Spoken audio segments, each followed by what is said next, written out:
This Parsha, Vayeshev, always happens either during Hanukkah or right before Hanukkah. If Hanukkah covers 2 Shabbatot, which sometimes it does since it's an 8-day festival, Vayeshev is always the first Shabbat. And this year it falls obviously right before Hanukkah begins, which is Sunday night. 77 years ago this week, one of my heroes, and I suspect many of yours, Eleanor Roosevelt, led the commission at the newly formed United Nations to draft the UN Declaration of Human Rights. This is a great moment in human history. It is a great time in which the group, the committee that drafted this Declaration of Human Rights, included in it the dream of what the world could be like, were countries to come together and insist on the human rights of all. Included in this Declaration of Human Rights are the rights of women, which was a radical idea and still is. Understanding that sexual assault on women is a violation of human rights, which it still should be seen that way and is not, by and large. It is a document that really is the dream of what the world could look like were there the possibility of what the United Nations was formed to do, to create a post-war culture in which countries work together to create, for the benefit of all, a world, a global society in which violence was reduced and human rights were respected. And this week, now it is a moment in which we remember this document was done, and in all the ways it has not achieved that. And yet we continue to dream.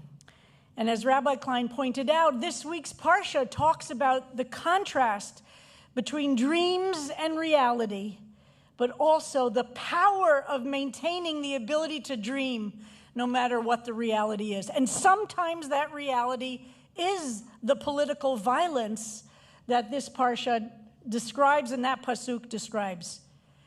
So we live in a time, and I dare say I speak for a lot of people in this room, of tremendous anxiety.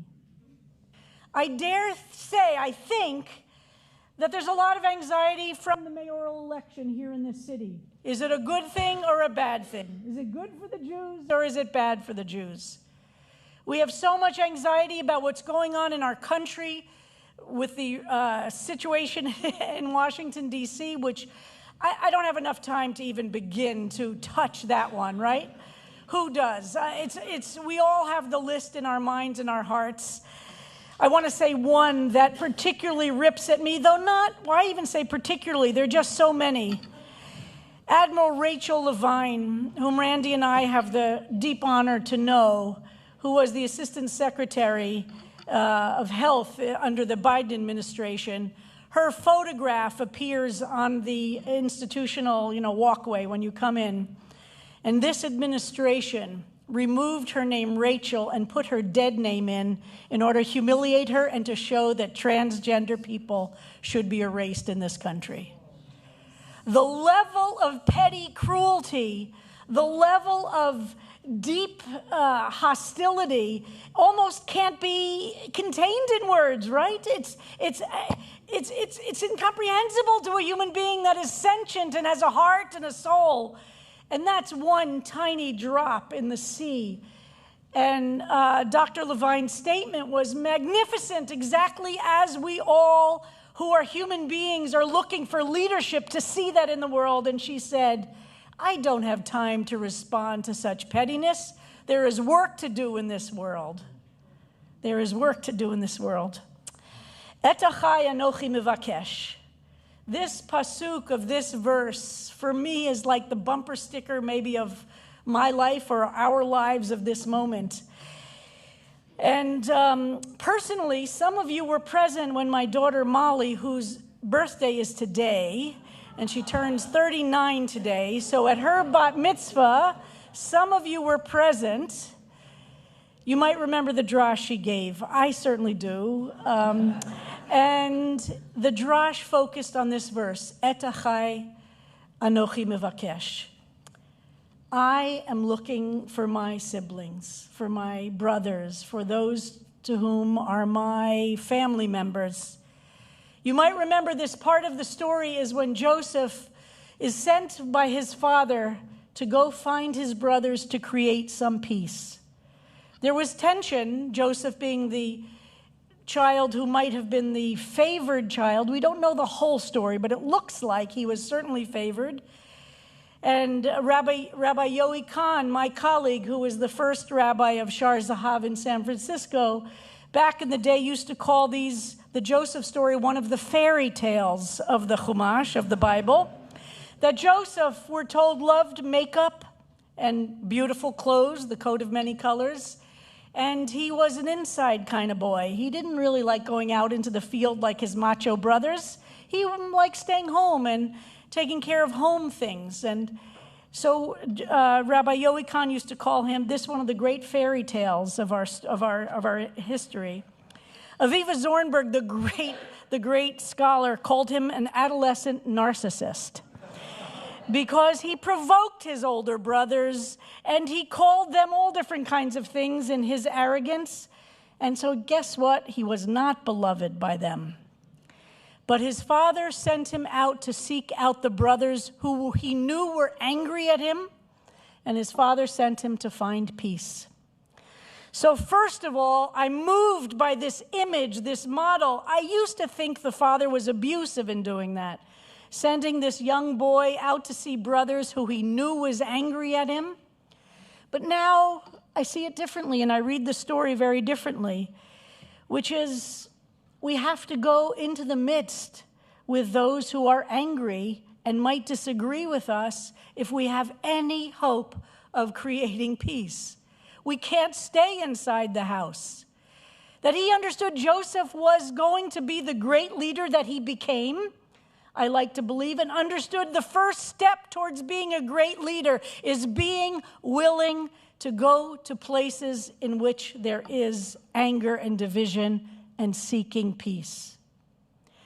I don't say that lightly. And for sure, I have experienced, as so many of you, tremendous trauma since October 7th, especially about feeling like, where is my home? Et achai anochi mevakesh. My family I'm seeking for. Is it on the left, from which I experience tremendous, sometimes hatred as a Jew and as a Zionist? Is it from the right, from whom I experience tremendous hatred as a human being? Et achai anochi mevakesh. Where is my home? And from Joseph, I learned I've got to go and talk to all these crazy people. Sent to make peace with his brothers. Some of you heard me soon after October 7th. On October 7th itself, I gave 2 drashot that day. And in some deep ways, I haven't changed my perspective. And in some deep ways, I've spread out in so many ways.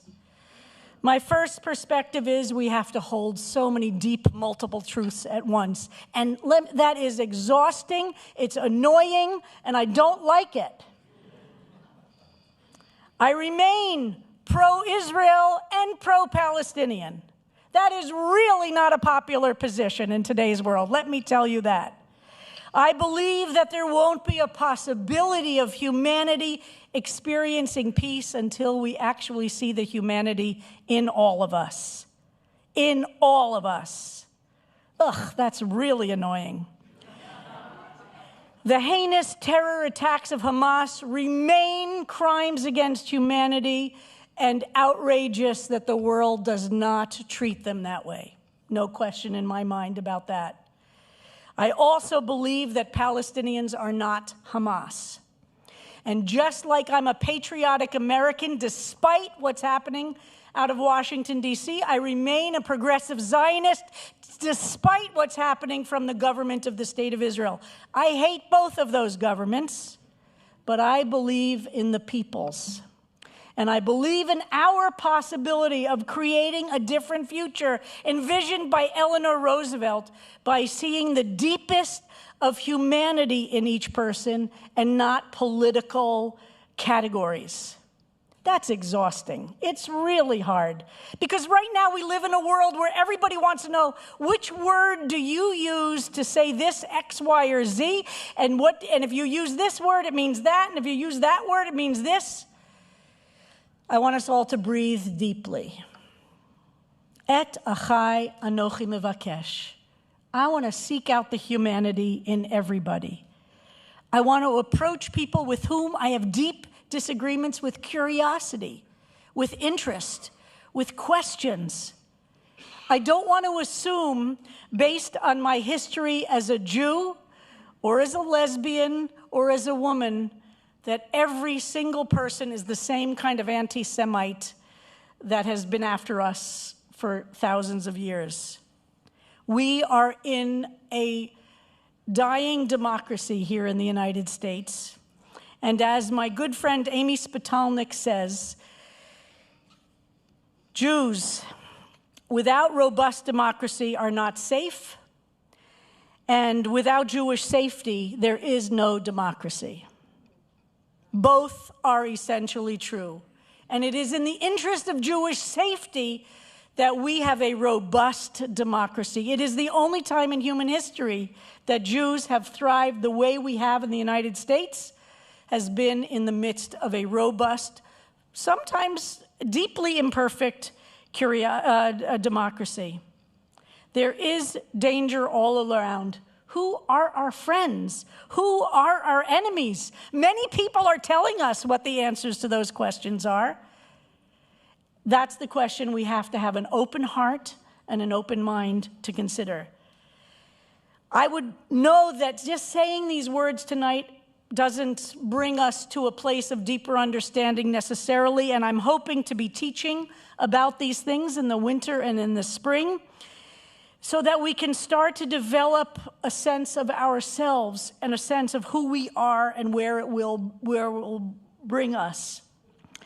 Too short a time in one drash to cover all of this, but I bring us now to Hanukkah as one of the ways through this time. When the Bible begins, we're told on the first day of creation, Vayeshev, that God created the light and it was good. Remember that one?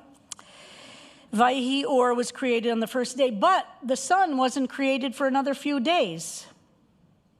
So the commentators ask a famous question that becomes the source of a great deal of strength for me, which is, what's the light that God created on the first day if the sun wasn't created till a few days later? What's the light that was so good that was created that first day?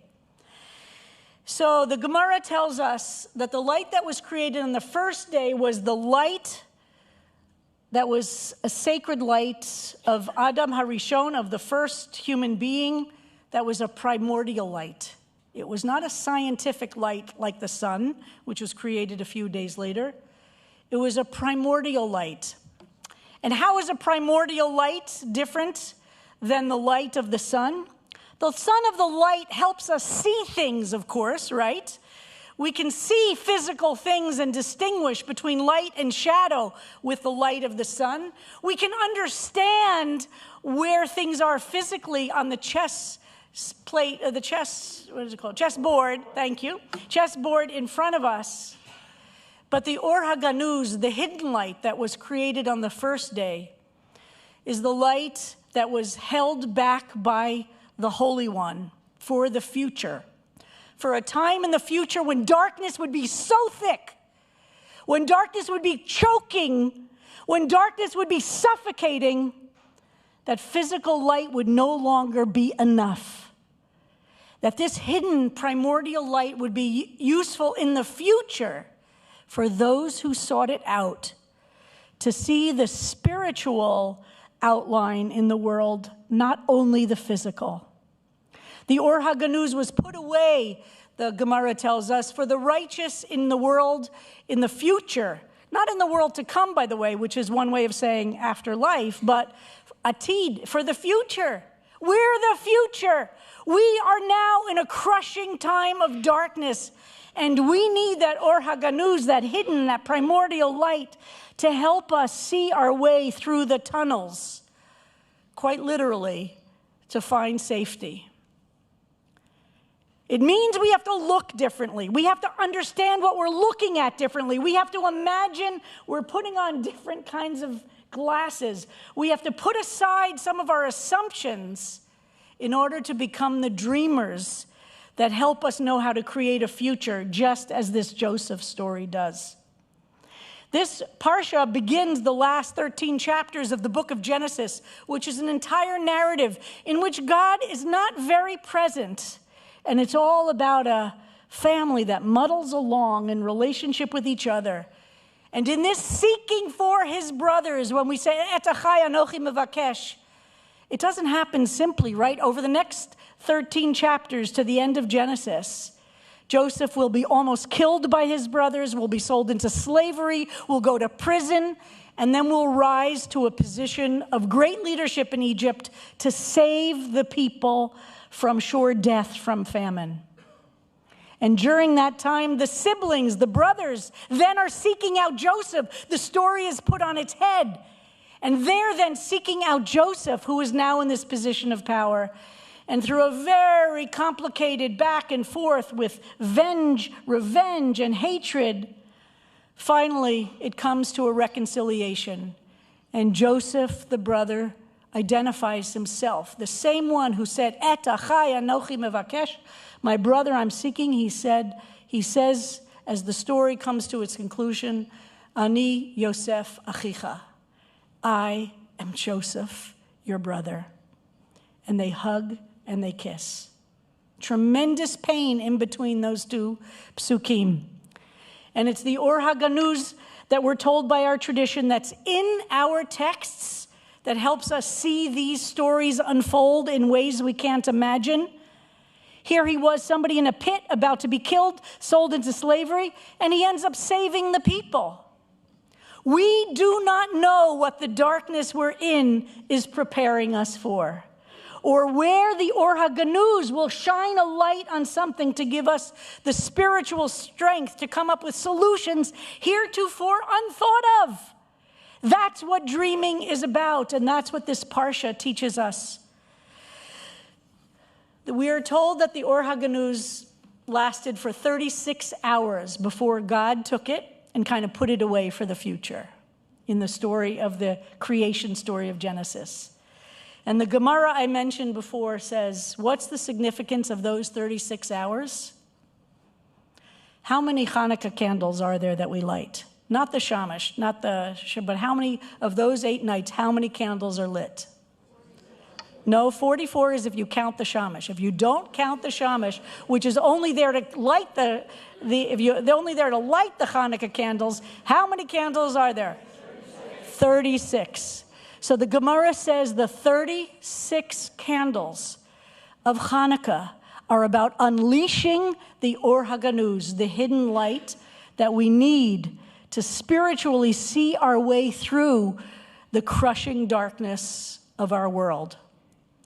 So when we light the Chanukiah on Sunday night, and then for those 8 nights, imagine every candle you're lighting is releasing into your universe, and then through you into the larger universe, the light which will help us not just survive this moment of profound darkness, but will help us find the way through and out and into a future in which Eleanor Roosevelt could rejoice. Shabbat Shalom.